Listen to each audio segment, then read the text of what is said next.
Bonjour, bienvenue dans ce magazine d'information préparé par la classe de première Sciences et Technologies de l'agronomie et du vivant du lycée Les Magnanarelles aux Arcs-sur-Argence. Parmi les reportages réalisés par les élèves, il sera question entre autres de la violence à l'école, de notre santé, du port d'armes et de l'influence des people sur les jeunes. En France, il y aurait 2 millions de jeunes qui fument et 60% d'entre eux déclarent avoir déjà goûté au cannabis. Faut-il légaliser le cannabis en France? Un sujet de Antoine Barré, Steven Janot et Alfonso Devi. Le cannabis est une plante. Le principe actif du cannabis responsable des effets psychoactifs est le tétrahydrocannabinol, inscrit sur la liste des stupéfiants. Le cannabis est composé d'herbes, marijuana, cancre, bœuf, etc., dans lequel il y a des substances toxiques et d'huile. Le produit est illégal, mais il y a beaucoup de consommateurs. C'est le problème qui se pose.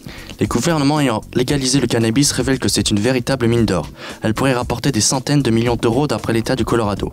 Mais cette légalisation n'arrête en rien le trafic en raison du prix élevé des coffee shops.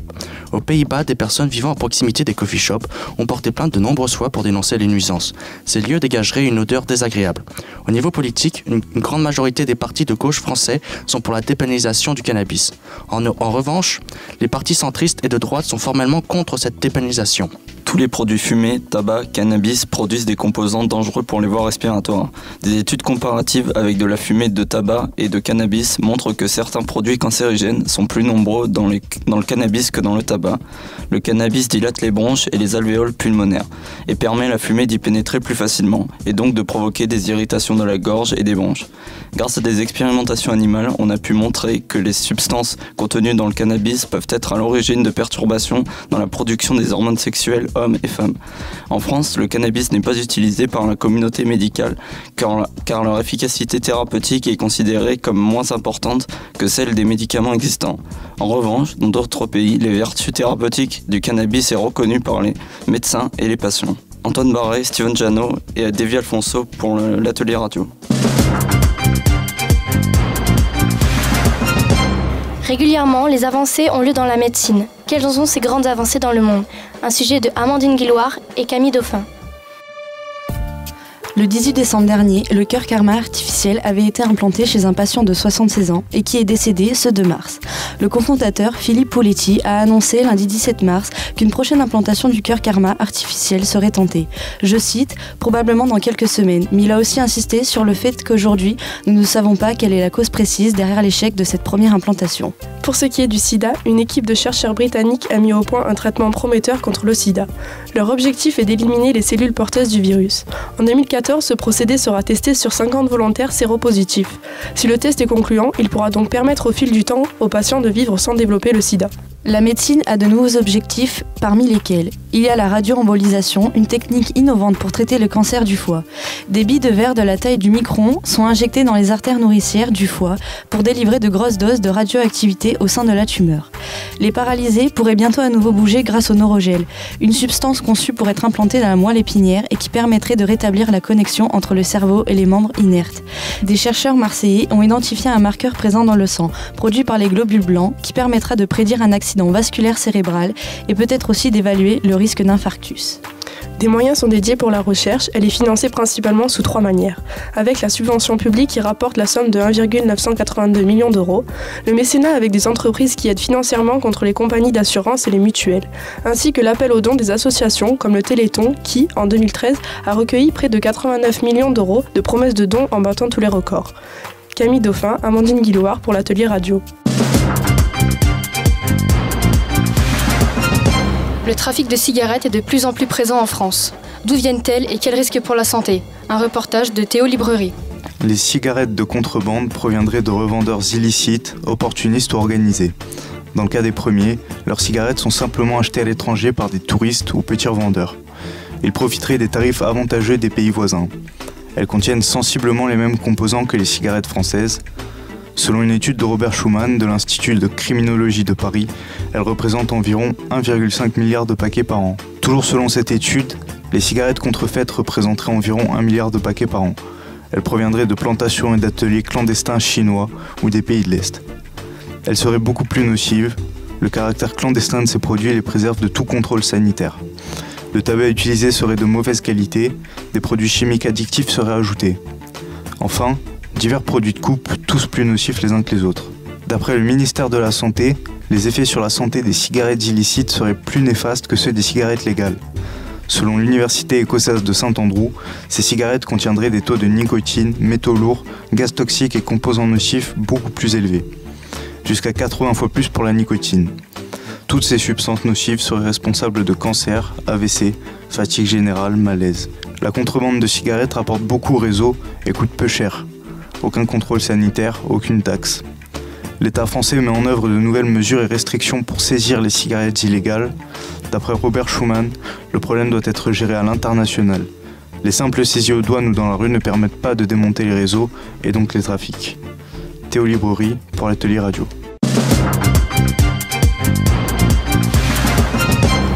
Les violences causées par des armes à feu aux États-Unis nous laissent demander s'il faut légaliser le port d'armes en France. Un sujet de Margot Delchevalerie et Fermier Lison. Circulation et conséquences du port d'armes aux États-Unis. Selon un article du Figaro, paru en décembre 2012, plus d'1 million d'armes à feu seraient vendues chaque mois aux États-Unis. L'état des lieux ne s'arrête pas là. En janvier 2013, le journal Le Monde affirmait qu'il y aurait 300 millions d'armes aux États-Unis. L'état des lieux ne s'arrête pas là. En janvier 2013, le journal Le Monde affirmait qu'il y aurait 300 millions d'armes aux États-Unis pour 318 millions d'habitants. Le territoire américain dénombrerait 30 000 morts par arme à feu chaque année. Le second amendement de la Constitution des États-Unis garantit pour tout citoyen américain le droit de porter une arme. Lors de l'achat d'une arme, une enquête est établie sur la personne pour vérifier son passé pénal. Le permis de port d'armes est délivré sous certaines conditions à certaines personnes. Le droit du port d'armes est interdit dans certains lieux comme les prisons, cours de justice, lieux de culte, bars et établissements scolaires. Les armes peuvent servir en cas de légitime défense ou de grave danger. L'arme à feu, augmentation ou diminution de la violence aux États-Unis. Plus il y a d'armes, plus il y a de violence. Cette affirmation est souvent entendue mais n'est pas prouvée. Marc Ouimet, criminologue de l'Université de Montréal, a effectué des analyses qui ont montré qu'il n'y avait aucun lien entre le nombre d'armes à feu en circulation et le taux d'homicide. D'après le Figaro, malgré une diminution des violences, le sentiment d'insécurité a progressé depuis 2008. Un phénomène lié à l'augmentation de la circulation des armes. Faut-il légaliser les armes à feu en France ou continuer à faire confiance à la sécurité publique ? La police ne peut pas protéger tout le monde des agresseurs. Maurice Crusson, criminologue, montre que chaque année des millions d'actes de violence sont évités grâce aux armes. L'État assure la protection des citoyens contre la violence, mais n'est pas responsable des failles du système de sécurité. Beaucoup de femmes confrontées à la violence sont prêtes à prendre des cours de maniement d'armes. Avoir une arme peut inciter à menacer, impressionner, voire tuer. Il y aurait 2 millions d'armes à feu en France. Il faut savoir que seules les personnes ayant des autorisations pour chaque type d'arme sont autorisées à les détenir à leur domicile. Les armes les plus dangereuses doivent être conservées dans des coffres forts. Entre la paranoïa et la protection, il n'y a que quelques pas et un accident est trop vite arrivé. Margot Delchevalerie et Lison Fermier pour l'Atelier Radio. De plus en plus d'élèves et de professeurs déclarent avoir été victimes de violences en milieu scolaire. Mais y a-t-il réellement de la violence à l'école ? Un sujet de Marion Mercier, Mélissa Ornung et Morgane Flo. D'après le Nouvel Observateur, basé sur les chiffres du ministère de l'Éducation nationale, en 2010 et 2011, en France métropolitaine et dans les DOM, 40,4% des incidents graves sont de violences verbales, 33,4% sont de violences physiques. Selon le ministère de l'Éducation nationale, en 2013, 15,3% des incidents se déroulent en collège, 5,6% en lycée d'enseignement général et technologique et 79,1% dans les autres établissements. Selon WordPress, aux États-Unis, 1,7 million d'actes de violence ont été commis en seulement un an, dont 7,9% des élèves ont déclaré avoir été menacés ou blessés avec une arme à l'école. Selon le bulletin officiel numéro 31 du 31 août 2006, des moyens sont mis en œuvre pour lutter contre la violence qui est de plus en plus présente. L'école est un lieu de socialisation pour les enfants. Avec l'augmentation des types de violences, la socialisation est rompue. L'enfant n'a donc pas les notions du respect d'autrui. Plusieurs solutions existent. Il faudrait soutenir les personnes en souffrance, faire de la prévention dans les milieux scolaires, gérer les crises et établir des sanctions éducatives. Cette lutte a plusieurs objectifs, comme améliorer la réussite scolaire et de réduire un maximum d'inégalités afin d'améliorer le bien-être. Un plan de lutte contre la violence scolaire a été mis en place par l'ancien ministre de l'Éducation nationale, Vincent Peillon. Les professeurs seront formés pour prévenir et gérer des cas de violence. Des vidéos sur la violence scolaire sont disponibles sur www.education.gouv.fr. Des initiatives se font aussi dans les écoles. Les élèves peuvent organiser avec leurs enseignants des débats, des semaines d'action contre la violence ou faire venir un intervenant. Marion Mercier, Mélissa Orlong, Morgane Flo pour l'Atelier Radio. D'après le magazine Cheval Mag de 2013, nous nous demandons s'il faut autoriser ou non les abattoirs cheval en France. Un reportage de Amandine Amar.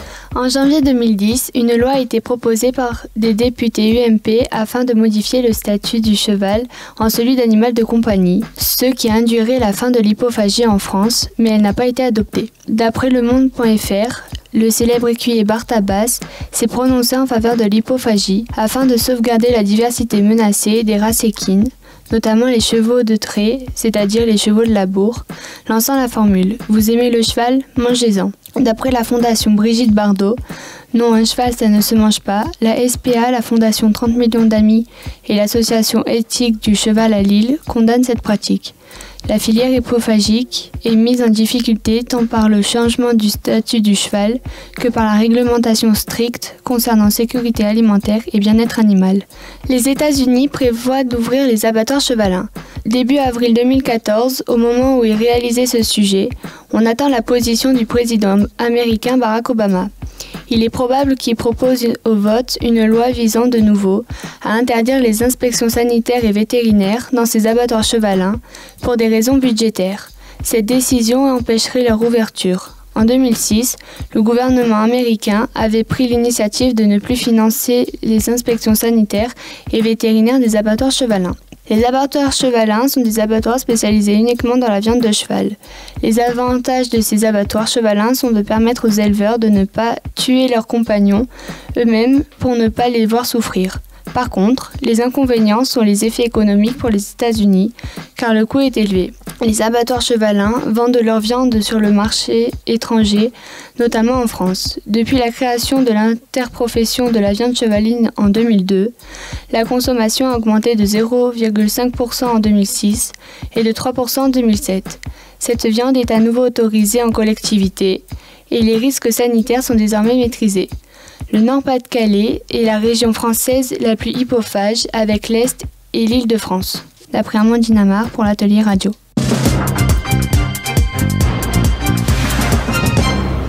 De plus en plus de jeunes sont influencés par les stars et les médias.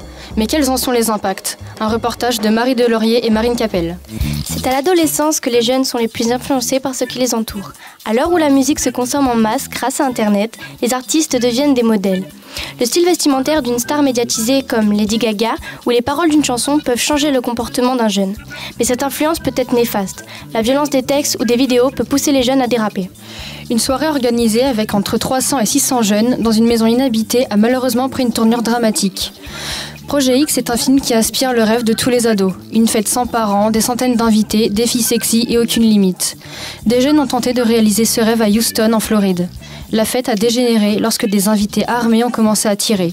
Le bilan est d'un mort et plusieurs blessés. Les jeunes gens doivent plusieurs milliers de dollars de réparation. Un sondage réalisé le 31 mars 2014 auprès de 30 élèves et 2 profs du lycée agricole des Arcs est déjà révélateur. 14 élèves sur 30 avouent en avoir été influencés par le comportement des stars contre 9 par le style vestimentaire et 4 pour la coiffure. Les professeurs interrogés nous expliquent qu'il y a effectivement eu un changement par rapport aux élèves sollicités par les médias. Une enseignante nous infirme que les jeunes n'ont pas une vraie vision de la vie et que tout est artificiel. Un surveillant, lui, dit que les jeunes cherchent à ressembler à leurs idoles. Marine Capel et Marie Delaurier pour l'Atelier Radio. C'est la fin de ce magazine d'information préparé par la classe de première sciences et techniques de l'agronomie et du vivant du lycée Les Magnanarelles aux Arcs-sur-Argence dans le Var.